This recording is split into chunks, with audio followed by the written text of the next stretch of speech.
Illumination is a yucky studio. They are notorious for making terrible to alright movies and making more than 3 times their budget back, while other movies that are good barely make a profit. But there is one movie that allowed Illumination to be as powerful as it is today, a movie I consider to be great, and that movie is...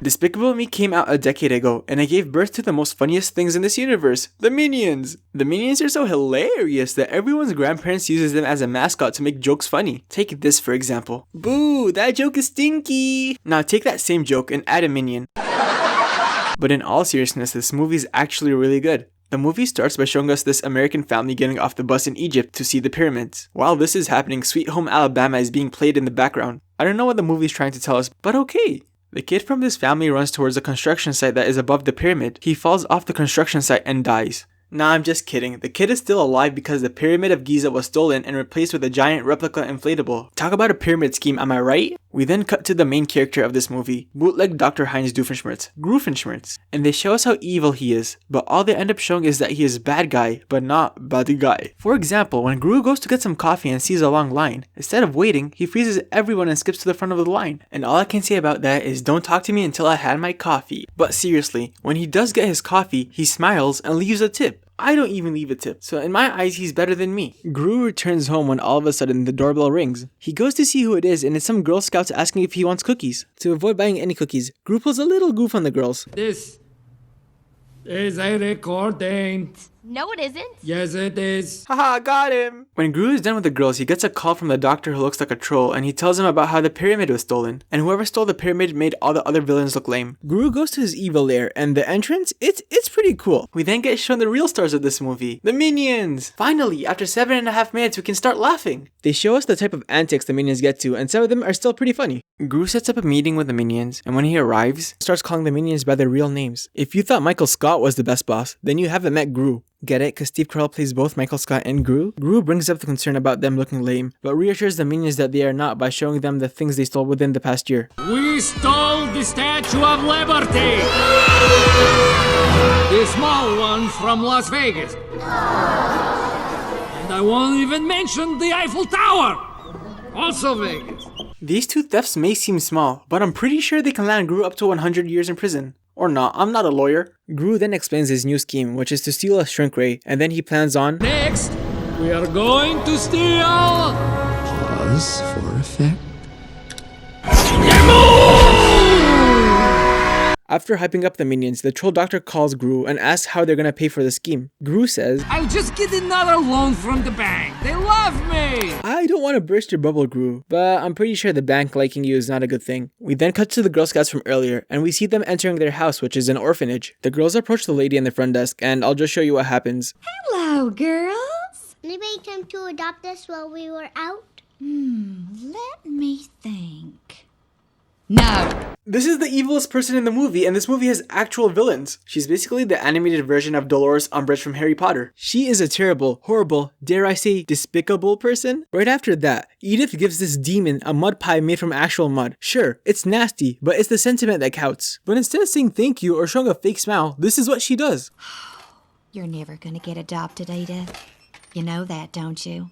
Yeah, I know. Let's be honest, this is the ultimate Karen right here. She went from wanting to talk to the manager to actually being the manager. The next day, Gru arrives at the bank. He goes to the washroom and instead of using it, he unlocks the secret entrance for the Bank of Villains. This is why I like this movie, because they really flesh out their world. Get it? Gru enters the bank and while waiting, we get a flashback. Mom, someday I'm going to go to the moon. Oh, I'm afraid you're too late, son. NASA isn't sending the monkeys anymore.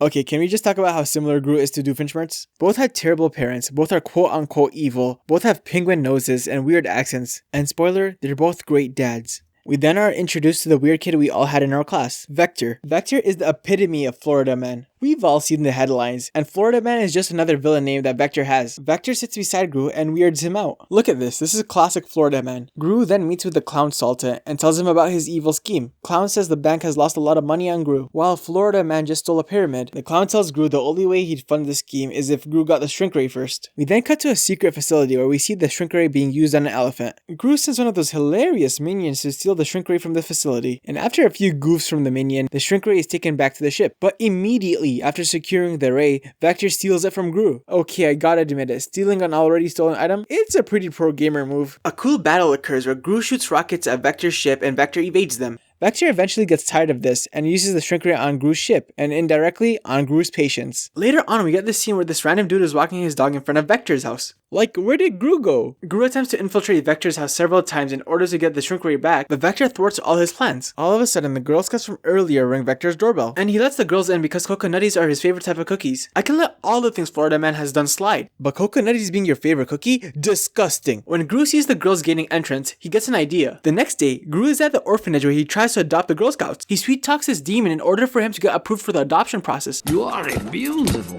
woman. Do you speak Spanish? Do I look like I speak Spanish? You have a face como un burro. I did a little research and I found out what Gru said to her. Gru says that You have a face like a donkey. the wench is flattered and calls the girls to meet Gru. The girls are ecstatic when they hear they're being adopted, but when they finally see Gru, they are skeptical of him. But I don't blame them since Gru is dressed up like a dentist. And dentists? They're pretty scary. Skipping a little ahead, Gru tries to get the girls to deliver the cookies, and they say sure, but after their dance class. While in dance class, Agnes gives Gru a ticket to their upcoming dance recital. Agnes asks if he's coming, and Gru's like sure, it's not like I have anything important to do that day. Wink wink. She then makes him pinky promise that he'll attend the dance. Then everyone knows that if you break a pinky promise, then you are the scum of the earth who's more disgusting than any villain who likes Coconutties. After the dance class, Gru sends the girls into Vector's house with the cookies he ordered. But here's the twist. The cookies aren't actually cookies, they're robots. Florida Man opens a pack of cookies and the robots are activated. They make an entrance for Gru and his minions to get in. Gru manages to get the shrink ray, but when it's time to escape, an error occurs and the robots close the entrance they made before Gru can escape. They enter a vent where a minion becomes a source of light. This just confirms that the minions are really the light of my life. And after some more shenanigans, they escape with the shrink ray and Gru is ecstatic. After escaping in his car, Gru is driving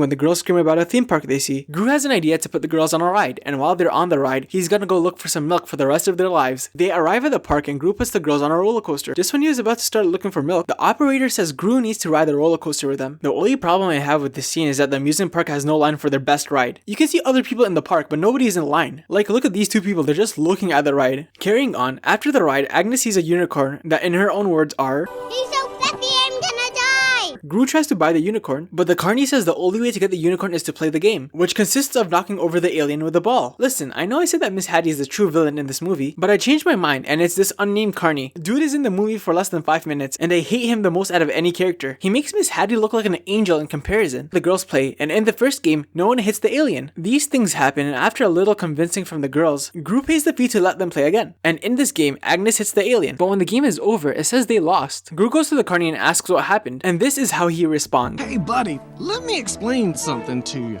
You see that little tin spaceship? You see how it's not knocked over? Do you know what that means, Professor? It means you don't get the unicorn! Oh! Uh-oh, somebody's got a frowny face. Ooh, better luck next time. Now, it's one thing to push Gru, and another to make Agnes feel bad. So Gru takes his own turn, and instead of using the gun the game provides you, he pulls out a flamethrower and completely decimates the game stand. Now, was this the right thing to do? Yes. First of all, the carny got what was coming to him. And second of all, just look at how the girls react after destroying the game. From here, Gru begins to open his heart. When Gru arrives home, the troll doctor approaches him and says that in a couple of days, the moon will be in optimum condition to steal it. Gru sets up a video call where he explains the evil scheme again to the clown, but this time with the shrink ray. During the call, the girls disturb Gru several times, until eventually they shoot him with the shrink ray. I don't know about you, but that was a pretty cold thing to do. The clown explains that he loves the scheme, but he doesn't like Gru, so he won't give Gru the funding needed. After the call, Gru explains to the minions the situation with the bank. We then get a really sweet moment where the girls give Gru what little money they have in order to help, and I honestly just couldn't help but smile when I saw this. This act inspires all the minions to pool all their money together and fund the scheme themselves. Skipping a little ahead, it turns out that Vector's dad was a clown, and they were trying to steal the moon before Gru could. And I ain't gonna lie, this was a big shock, probably at number 1 in top 10 anime reveals. The clown tells his son that since Gru now has the shrink ray, they have lost a big opportunity. Vector says don't worry, with his new squid gun, the moon is theirs. You know, this might sound like an empty threat if it came from anybody else. Like, what are you gonna do with a squid gun? But this is Florida Man, and the question you should be asking is how could we protect ourselves from a Florida Man with a squid gun? Later that night, Gru reads the girls a bedtime story. He complains how garbage the book is, but at least he did it. Before he leaves, Agnes asks for a goodnight kiss, and Gru's like nah fam, and just leaves. Upon leaving, the troll doctor approaches Gru and tells him that the heist is in 48 hours, and that Gru needs to be ready for it. But Gru tells him that maybe they should move the heist day, because heist day is on the same day as the girls' dance recital. But Dr. Troll gets his knickers in a bunch and yells at Gru, telling him that the girls are a distraction and if Gru doesn't do something, he will. The next day, while Gru is playing with the girls, the doorbell rings and it's none other than the spawn of Satan herself. She tells Gru that she got a call about returning the girls, and just as Gru was about to tell her that he didn't call her, the troll says he did, and what follows is just a devastating moment. Don't let her take us, Mr. Gru. Tell her you want to keep us. After the girls are taken back to the orphanage, Gru is miserable, and as for the girls, this puts them in the box of shame. You know, there's a lot of characters I hate, but this one takes the cake, and probably eats it too. The day of the heist arrives, and just before Gru enters his ship, a minion secretly slips the recital ticket in Gru's suit. Gru makes it to space and uses the shrink ray on the moon. From there, he has officially stolen the moon. While celebrating, the dance ticket slips out, and Gru decides to rush to see the recital. The recital begins, and I'm gonna be honest, it's a good thing Gru isn't here yet because those dance moves ain't impressing anyone. Gru crashes his ship and rushes inside where he sadly missed the entire dance recital. He heads over to his assigned seat, where Gru sees a note from Vector saying he kidnapped the girls. Gru races over to Vector's house and tells Vector to give him the girls. Vector agrees with the condition of Gru giving up the moon first. Gru complies only to be bamboozled into giving the moon and not getting the girls back. Now across 3 movies, you only see Gru get mad once, and when he's mad, he's scary. Listen close, you little punk. When I get in there, you are in for a world of pain.